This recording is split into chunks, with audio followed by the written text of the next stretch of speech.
سے جس کو تکلیف ہے وہ ابلیس کی خصلتوں میں سے ہے۔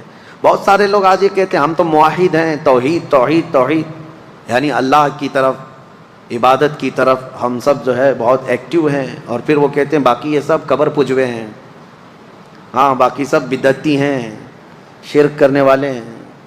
اور یہ کہتے کہتے ہمیں تانا دیتے دیتے وہ نبیوں کی بھی گستاخی کر گئے، صحابہ، اولیاء، تابعین سب کی گستاخی کرنے لگ گئے۔ اللہ کو ایک ہم بھی مانتے ہیں، اللہ کی عبادت ہم بھی کرتے ہیں، ایاک نعبد و ایاک نستعین پر ہم مکمل عمل کرتے ہیں۔ لیکن ایک بات میں آپ کو بتا دوں، چند دنوں قبل بھی میں نے ایک اپنے بیان میں عرض کیا تھا کہ ہمارے اوپر ایک بہت بڑا الزام ہے کہ یہ یعنی قبروں کی پرستش کرتے ہیں یا رسول کو بڑھا کر اللہ کے برابر کرتے ہیں، غلط بات ہے۔ ایک جانکار آدمی جو دانشور کہے جاتے تھے، اس بڑے آدمی نے ایک جھوٹا شعر اعلیٰ حضرت کی طرف منسوب کر دیا۔ یوں کہا کہ دیکھو مولانا احمد رضا خان صاحب یہ کہتے ہیں وہی جو مستوی عرش تھا خدا ہو کر اتر پڑا ہے مدینے میں وہ مصطفیٰ ہو کر۔ ان کا شعر ہے، یعنی جو خدا آسمانوں میں مستوی تھا وہ مدینے میں مصطفیٰ بن کر کے اترا ہے۔ کیا آپ کا یہ عقیدہ ہے؟ کیا نبی پاک صلی اللہ علیہ وسلم کی شکل میں اللہ اترا ہے؟ ایسا اگر کوئی عقیدہ رکھتا ہے تو ہم اس کو مشرک کہتے ہیں۔ حلول کا عقیدہ ہمارا نہیں ہے، یہ اعلیٰ حضرت کا شعر ہے ہی نہیں، لیکن تم تراق سے کچھ لوگ ان کی طرف منسوب کر کے اور اس پہ بھی بڑے بڑے بیانات بھی دے جاتے ہیں۔ بیچاروں کے علم کی کمی ہے۔ میں آپ کو بتاؤں، امام اہل سنت فاضل بریلوی نے حلول کا عقیدہ تو چھوڑو، قبروں کے سامنے جھکنے کو منع فرمایا، قبر سے 4 قدم دور کھڑے ہونے کا حکم دیا، قبر کو چومنے سے بھی منع کیا، سجدہ تو دور کی بات ہے، چومنے سے بھی منع کیا، دور کھڑے رہے۔ عبادت ہمارے یہاں صرف اور صرف اللہ رب العزت کی ہے، صرف اللہ رب العزت کی ہے۔ نبی پاک صلی اللہ تعالیٰ علیہ وسلم کی ہم عظمت کرتے ہیں۔ اب میں آپ کو بتاؤں ان میں اور ہم میں فرق اتنا ہی ہے کہ وہ توحید کے نام پر نبی کو گرا دیتے ہیں، لیکن ہم کیا کہتے ہیں؟ میں مانتا ہوں اے عقل والو میرا محمد خدا نہیں ہے، مگر دلوں میں یہ نقش کر لو کہ وہ خدا سے جدا نہیں ہے۔ یہ ہمارا، ہم نبی اکرم صلی اللہ تعالیٰ علیہ وسلم کی عظمت کو دل و جان سے تسلیم کرتے ہیں۔ اسی لیے اعلیٰ حضرت نے فرمایا ہے مومن وہ ہے جو ان کی تعظیم پہ مرے دل سے، مومن وہ ہے جو ان کی تعظیم پہ مرے دل سے۔ نجدی بھی تو کرتا ہے تعظیم مرے دل سے، نجدی بھی تو کرتا ہے تعظیم، دونوں جگہ مرے دل کا مطلب سمجھ گئے نا؟ ہاں ہوشیار لوگ ہیں، سمجھ جائیں گے۔ ابلیس نے سجدہ نہ کر کے ہمیشہ کے لیے مردود ہونا قبول کر لیا۔ اب سنو، اللہ فرماتا ہے میں تجھے وقت دیتا ہوں قیامت تک کا۔ اس نے کہا فَبِمَا أَغْوَيْتَنِي لَأَقْعُدَنَّ لَهُمْ صِرَاطَكَ الْمُسْتَقِيمَ، مولا میں تیرے سیدھے راستے پر بیٹھ جاؤں گا، اور جو اس راستے سے گزرے گا میں دائیں بائیں آگے پیچھے سے آ کر کے اس کو گمراہ کروں گا۔ اللہ تعالیٰ نے فرمایا ٹھیک ہے تو گمراہ کرتے رہے، لیکن اللہ فرماتا ہے لَأَمْلَأَنَّ مِنْكَ وَمِمَّنْ تَبِعَكَ، یعنی جہنم کو میں تجھ سے اور تیرے پیروکاروں سے بھر دوں گا، اللہ نے فرمایا۔ اب یاد رکھو میرے عزیزو، جو ابلیس کے پیچھے چلا اللہ اس سے دوزخ کو بھر دے گا۔ اب اس نے سٹارٹنگ کہاں سے کیا، شروعات کہاں سے کی؟ آدم علیہ السلام کو پیدا کرنے کے بعد اللہ نے آدم علیہ السلام کو جنت میں رکھا۔ جنت میں، ہمارا اصلی گھر کہاں ہے؟ ہمارے باپ کا گھر جنت ہے، اصلی گھر وہی ہوتا ہے نا، باپ کا گھر۔ آدم علیہ السلام جنت میں تھے، لیکن ایک بے قراری تھی، اکیلے تھے، انسان اکیلا نہیں رہ سکتا، تو اللہ تعالیٰ نے ان کی بائیں پسلی سے ایک عورت پیدا کیا جو ہماری ماں ہے، حضرت حوا۔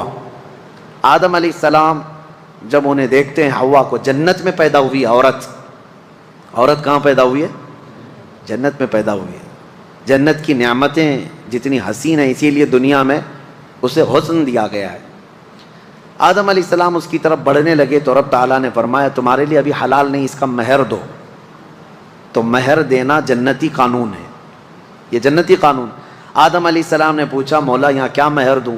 رب تعالیٰ نے فرمایا تمہاری اولاد میں اخیر زمانے میں میرا ایک محبوب نبی پیدا ہوگا، محمد صلی اللہ علیہ وسلم، زمین میں آسمانوں میں احمد، ان پر 20 بار درود بھیجو تمہارا مہر ادا ہو جائے۔ آدم علیہ السلام کا مہر کیا تھا؟ درود مصطفیٰ، حضور اکرم صلی اللہ علیہ وسلم پر درود بھیجا۔ اب حضرت حوا اور آدم علیہ السلام ساتھ ساتھ رہ رہے تھے، اچھے خاصے رہ رہے تھے، لیکن ایک آرڈر تھا ان کو دونوں کو، لا تقربا ہذہ الشجرہ، ایک درخت کی طرف اللہ نے حکم فرمایا تھا اس کے قریب مت جانا۔ وہ درخت جنت میں ہے لیکن اللہ کی حکمت منع کیا گیا تھا، قریب مت جانا اس درخت کے، اگر جاؤ گے تو پھر غلط ہو جائے گا، غلط ہو جائے گا، تو وہ نہیں جاتے تھے۔ اب شیطان کا جو مقابلہ شروع ہوا انسان کو گمراہ کرنے کا، تو وہیں سے شروع ہوا۔ ابلیس جو ہے آسمانوں پر جاتا تھا اس وقت، اور فرشتوں کے بیچ اس کا آنا جانا سب لگا تھا، تو وہ جنت کے دروازے تک گیا اور دونوں کو بلا کر کے بات چیت کرنے لگا، ان کی تعریف کیا، کیا نعمتیں ہیں آپ کی، بہت خوبصورت زندگی ہے، لیکن مجھے اندیشہ ہے، ڈر ہے کہ آپ کو اللہ نکال نہ دے جنت سے۔ تو گھبرا گئے، کہا کیوں نکالے گا اللہ تعالیٰ؟ کہا اس لیے کہ وہ درخت جو ہے اسی کے اندر حکمت ہے، وہ جو کھا لے گا اس کا پھل وہ ہمیشہ جنت میں رہے گا، نہیں کھائیں گے تو نکلنا پڑ سکتا ہے۔ اس نے ایسی پٹی پڑھائی، یعنی جس کو کہتے ہیں گمراہ کرنے کے طریقوں کے ساتھ۔ آدم علیہ السلام کے پاس اس نے اس طرح کہا، آدم علیہ السلام پھر بھی منع کرتے رہے، نہیں میرے رب کا حکم ہے میں نہیں کھاؤں گا۔ لیکن بی بی حوا نے کہا آپ نہیں کھائیں گے، میں توڑ کے لاتی ہوں، میں توڑ کے لاتی ہوں، پھل کھا لیں گے دونوں۔ اللہ نے قریب جانے سے منع کیا، کھانے سے منع تھوڑی نہ کیا، یہ بھی شیطان کی دلیل تھی، شیطان کی دلیل۔ کچھ لوگوں کے پاس ابھی ایسی منطق ہوتی ہے، لفظوں کی منطق، یہ نہیں کہا یہ نہیں کہا، مقصد کیا ہے اس کا وہ تو پتہ ہے۔ تو حضرت حوا نے کہا میں توڑ کر کے لاتی ہوں، وہ توڑ کر کے لے بھی آئی۔ وہ کس چیز کا پھل تھا واللہ عالم، درخت سے پھل لے کر کے آئی، آدم علیہ السلام نے آدھا کھا لیا، وہ بھی آدھا کھا لی، جیسے ہی کھائے ان کے کپڑے اتر گئے، جنت میں ہی سے لباس اتر گیا پورا۔ وہ گھبرائے بہت زیادہ، شیطان اپنا کام کر چکا تھا، وہ چلا گیا۔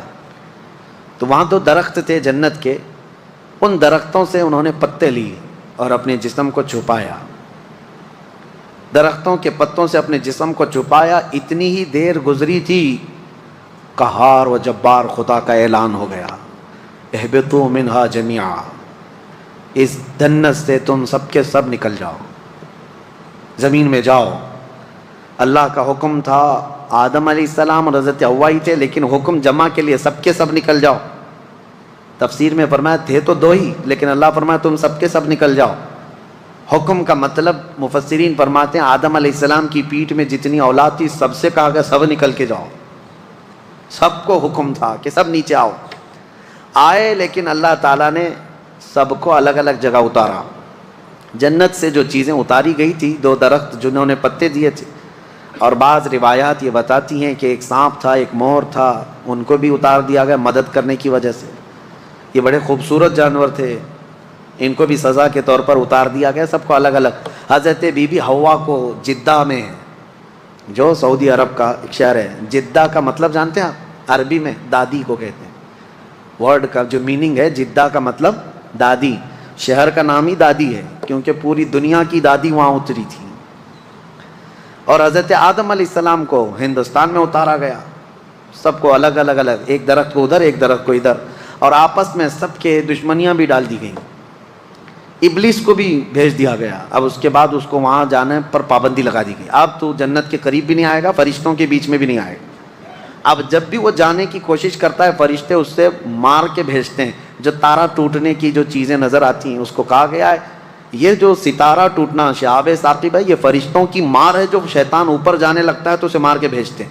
کیوں جاتا ہے وہ بھی میں بتاؤں، وہ اپنے مریدوں کو کچھ خبریں لے کر آنے کے لیے جاتا ہے۔ اس کے جو بابا لوگ ہیں، جوتش لوگ ہیں، چٹی والے بھی ہیں، وہ ابلیس جاتا ہے، سن کر کے آتا ہے۔ فرشتوں کے درمیان بات چیت جو ہو رہی ہوتی ہے نا، اللہ کے احکام بندوں میں ابھی کیا کیا ہونے والا ہے، تو یہ جا کے چوری کرنے جاتا ہے، تو فرشتے وہاں سے مار کے بھیجتے ہیں، پھر بھی آدھا سن لیتا ہے اور آدھا اپنی طرف سے ملا کر کے جوتشوں کو بتاتا ہے، نجومیوں کو بتاتا ہے۔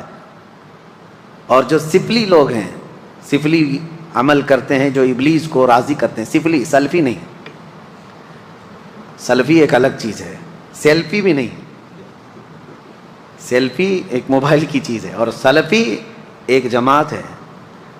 اہل حدیث حضرات اپنے آپ کو سلفی کہتے ہیں، میں سفلی بول رہا ہوں. ہاں سب میں تھوڑا تھوڑا سا فرق ہے.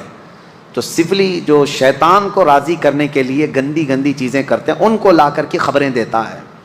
تو ابلیس کا جانا آنا اس وقت سے بند کر دیا گیا تھا. اب آدم علیہ السلام اور حضرت حوا کی ملاقات نہیں ہوئی کتنے سال تک؟ 350 سال تک.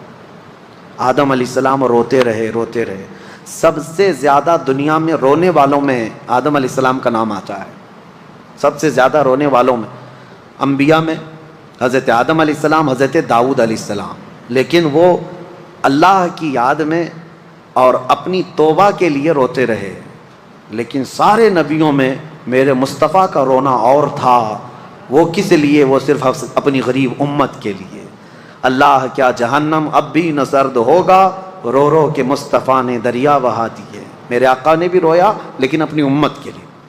اب 350 سال کے بعد، اب میں اپنی بات سمیٹ رہا ہوں، 350 سال کے بعد آدم علیہ السلام کو ایک بات یاد آئی کہ جب ان کی روح ڈالی گئی تھی جسم میں تو آنکھیں جیسے کھلی، آسمان کے ہر دروازے پر، جنت کی ہر دیوار پر انہوں نے ایک نام دیکھا تھا، لا الہ الا اللہ. حضور صلی اللہ علیہ وسلم کا نام وہاں پر احمد ہے. حضور کا نام اللہ کے نام کے ساتھ ہر جگہ انہوں نے دیکھا تھا. آدم علیہ السلام نے 350 سال کے بعد یوں عرض کیا، اے مولا، جو نام تجھے سب سے زیادہ پسند ہے، جس نام کو تو نے اپنے نام کے ساتھ رکھا ہے، اس کے وسیلے سے عرض کرتا ہوں میری توبہ قبول فرما. قرآن میں بھی رب تعالیٰ فرماتا ہے فوراً اللہ نے جبرائیل امین کو بھیجا، ہے صفی اللہ کو حاجت رسول اللہ کی. وہ جہنم میں گیا جو ان سے مستغنی ہوا، میرے آقا سے جو دور ہوا، اعلیٰ حضرت فرماتے ہیں دوزخ میں جائے گا. ہے خلیل اللہ کو حاجت رسول اللہ کی. حضور اکرم صلی اللہ علیہ وسلم کے وسیلے سے توبہ قبول ہوئی. جبرائیل امین علیہ السلام آئے، بشارت دی کہ اللہ تعالیٰ نے آپ کی توبہ قبول فرمائی. اب آپ کو حکم دیا جاتا ہے.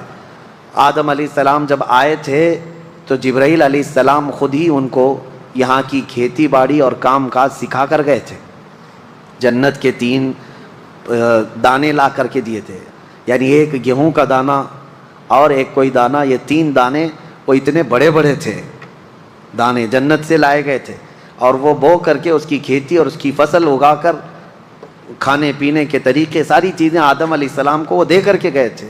اور یہ روایت میں ملتا ہے جنت کا آیا ہوا دانہ بہت بڑا تھا اور پہلے کے دور میں اناج بڑے ہوتے ہوتے چھوٹے چھوٹے، اس میں ایولیوشن ہوا ہے. اب جو گیہوں کا دانہ وہ پکڑنے میں بھی نہیں ملتا. فرمایا گیا کہ جیسے جیسے انسانوں کے گناہ بڑھتے ہیں اناج گھٹتا جاتا ہے، یعنی ان چیزوں کی مقدار میں کمی آنے لگ جاتی ہے. یہ آخری دور میں گیہوں تو گیہوں، انسانوں کے قد بھی چھوٹے ہو جائیں گے. پہلے لوگ 8-8 10-10 فٹ کے ہوتے تھے اور آدم علیہ السلام کی ہائٹ تو 60 فٹ کی تھی. 60 فٹ اتنی لمبی بتائی گئی ہے. تو پہلے کے دور کے بعد یہ جو گھٹتی ہوئی آئی ہے. لیکن ایک بات پھر میں بتا دوں، کوئی کنفیوز نہ ہو، اس تھیوری پہ نہ چلے جائے کہ انسان اب بدل گیا. نہیں، انسان ہی تھا، انسان ہی ہے آج بھی. پہلے یہ اور بات ہے کہ ہائٹ بڑی تھی، جسم بڑا تھا، لیکن زمانے کے مرور ایام کے ساتھ ساتھ انسانوں کی ہائٹ کم ہوتی رہی. اور میرے آقا نے فرمایا قیامت کے قریب یہ لوگوں کے قد بھی کم ہوتے چلے جائیں گے. اب قریب اور قیامت کے ناٹے لوگ ہی رہیں گے.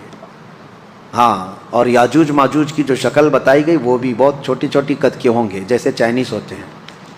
ہاں، ان کی آنکھیں چھوٹی چھوٹی ہوں گی، جیسی ان کی شکل ہے، لال رنگ کے ہوں گے، یہی شکل بتائی گئی ہے. اور پوری دنیا گھومیں گے، ہر چیز کھا جائیں گے جیسے چائنیز کھاتے ہیں. ہاں، یہ اس لیے بھی میں بول رہا ہوں کہ بعض جو دانشور ہیں، ایک امریکہ کے بڑے ڈاکٹر ہیں، انہوں نے کہا میری تحقیق کے مطابق یاجوج ماجوج آ گئے، وہ چائنیز ہی ہیں. دنیا میں سب سے زیادہ تعداد بھی ان کی ہے اور سب سے زیادہ دنیا میں پھیلے بھی وہی ہیں اور ہر چیز، ہر کیڑا مکوڑا سب کھاتے بھی وہی ہیں. لیکن ایسا نہیں ہے. یاجوج ماجوج ایک قوم ہے، وہ آئے گی لیکن وہ اتنے سالوں تک چائنا کی طرح جیتی نہیں رہے گی. ہاں، وہ فساد مچائیں گے لیکن چند دنوں کے بعد اللہ تعالیٰ ان کی گردن میں ایک کیڑا پیدا کرے گا. کوئی وائرس ہوگا اس زمانے کا، کوئی کورونا آئے گا اور اس سے وہ ایک ساتھ پورے کے پورے ہلاک ہو جائیں گے.